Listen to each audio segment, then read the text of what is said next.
ficar mais calma. A senhora respeite. A senhora está nervosa, deputada? Quer um remédio? Ou quer um hambúrguer? Na condição de presidente, o senhor olhou para a deputada Sâmia Bonfim e disse para ela eu não sou orador, deputada. Calmante e eu comer não um sou... hambúrguer. O senhor, eu tenho 3 minutos, eu vou falar. Não, membro pode fazer questão de ordem, presidente. Pode falar, Carolina de Tônia, eu não sei qual é o problema. A senhora não é membro, não pode fazer questão de ordem. A senhora não é membro. A senhora não é membro, não pode fazer questão de ordem. A senhora não é membra. A senhora não é membra. A senhora não é membra. A senhora pode ser homem, pode ser mulher, a senhora não é membra.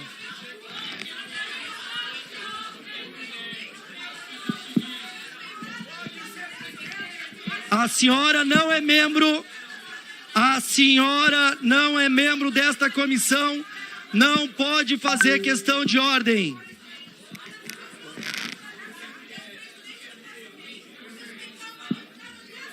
Vamos começar, vamos avançar, presidente Zucco. Vamos lá. Bom, dada a alteração pela qual as pessoas têm se manifestado aqui no nosso grupo, certamente... Só um minutinho, relator. Vamos lá. Só um minutinho, deputada Talíria, questão de ordem. Obrigada. Qual é o artigo, deputada? Vou falar. Questão de... O que o senhor fez?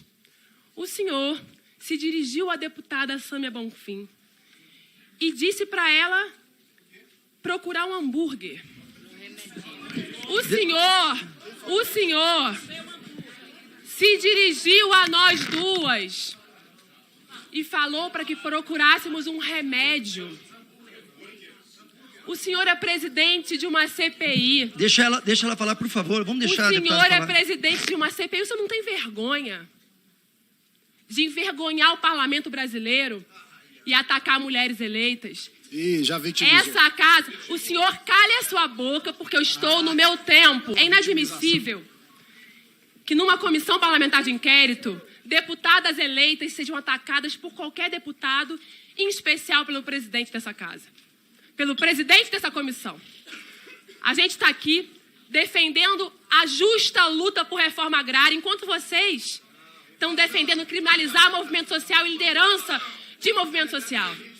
E ao defender a luta pela reforma agrária num país marcado pela concentração fundiária, porque para isso fomos eleitas, e olha, que honra que os sem terra, os sem teto nos apoiem, muito melhor do que ser apoiado por representantes do garimpo legal, por grileiros, por aqueles que querem exportar madeira ilegal, porque nós temos lado, nosso lado é o lado daqueles que estão lutando por dignidade, daqueles que sabem que a mãe de todas as reformas é a reforma agrária. Sabem que para a gente Ela já não está mais fazendo questão de ordem, ela está fazendo discurso. A senhora fique no seu lugar, porque eu estou falando. E por isso, porque nós não somos perseguidos pela PF. Não somos perseguidos pela PF por possíveis crimes, mas defendemos a reforma agrária. É por isso que este presidente misógino, machista e investigado pela PGR tenta atacar a nós deputadas. Mas nós seguimos do lado certo da história. O lado certo da história é o lado da luta pela reforma agrária, da luta pela democratização do acesso à terra. Notícias que estampam os jornais de hoje sobre essa CPI é sobre o show de misoginia que aconteceu desde o início. Não é sobre outra coisa, é sobre o show de misoginia. E não poderia ser diferente, porque o povo brasileiro não concorda com isso. Sobretudo as mulheres brasileiras. E é para elas que eu quero começar falando. Nunca calem a boca. Nunca se intimidem. Nunca abaixem a cabeça para machista nenhum.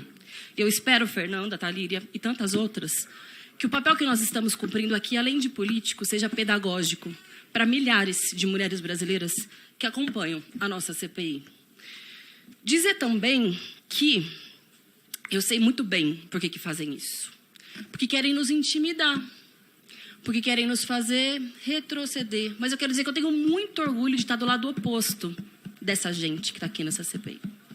De gente que passou os últimos 4 anos rindo de quem estava morrendo na UTI por Covid-19, de gente que é financiado pelo trabalho escravo, de gente que é financiado por grileiro, por madeireiro, de gente que tenta cometer um golpe de Estado no nosso país. Eu tenho muito orgulho. E também tenho orgulho do papel que eu estou cumprindo nessa CPI, modéstia à parte.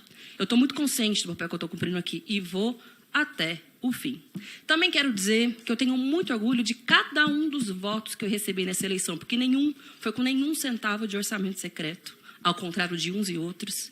Segundo, porque ao contrário do presidente da CPI, do relator da CPI e de vários dos membros aqui, eu não respondo e nunca respondi a nenhum processo e a nenhum inquérito. E também porque eu tenho orgulho de cada sentado, acampado, trabalhador, feminista, lésbica, gay, travesti, transexual desse país que votou em mim, porque foi um voto consciente ou um voto ideológico. E também porque foi um voto consciente de que era necessário, além de derrotar o Bolsonaro, construir uma bancada que seguisse enfrentando um bolsonarismo na Câmara de Deputados. E é isso que eu vou fazer nessa minha legislatura. Também quero dizer que não há crime nenhum em ter voto de acampado, de assentado, a não ser que seja voto que utilizou da máquina pública para ser requisitado. Aliás, há, nesse momento, um inquérito movido pelo Ministério Público Federal contra o senhor Jair Messias Bolsonaro, por ele ter utilizado os dados de assentados do INCRA, que seriam dados que deveriam ser usados pelo governo para promover a reforma agrária e políticas voltadas para a reforma agrária. Ele utilizou esses dados para pedir voto. Era um vídeo que se dirigia aos assentados, dizendo que ia dar titulação, e o tempo todo aparecia 22, ali, piscando. Responde também por esse, além de tantos outros crimes na justiça. Isso sim é crime.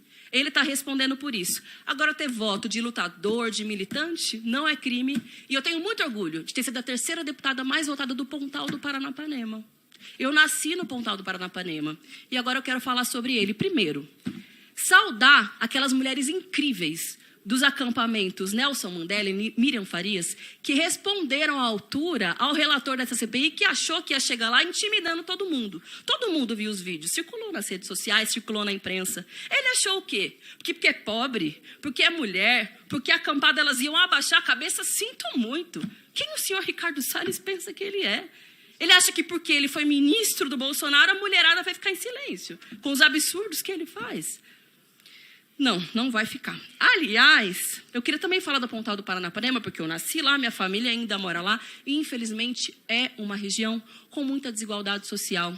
Tem muito latifundiário, muito, é uma das regiões do Brasil que mais tem latifundiário. Quando você viaja no estado de São Paulo, chegando para o Pontal, você vê.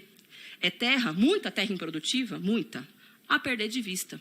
Mas, ao mesmo tempo, também é uma das regiões do país que mais tem número de assentamentos, fruto da luta do MST da década de 90. E esses assentamentos geram renda, geram progresso para o Pontal do Paranapanema. Tem banco, tem comércio, tem vida econômica, tem vida social por conta da política de reforma agrária. O Pontal do Paranapanema seria muito pior economicamente não fosse a luta do MST. Isso não é melhor também por causa do papel dos latifundiários, que se aliam com políticos locais para manter a desigualdade e a miséria de boa parte daquele povo. E é por isso que a luta precisa seguir. Por isso que o que faz a FNL, o MST e tantos outros movimentos sociais é necessário para enfrentar esses que acham que o povo merece viver na miséria. Não merece viver na miséria, não vai viver na miséria e vai seguir lutando até o fim para que esse estado de coisas mude. Obrigada.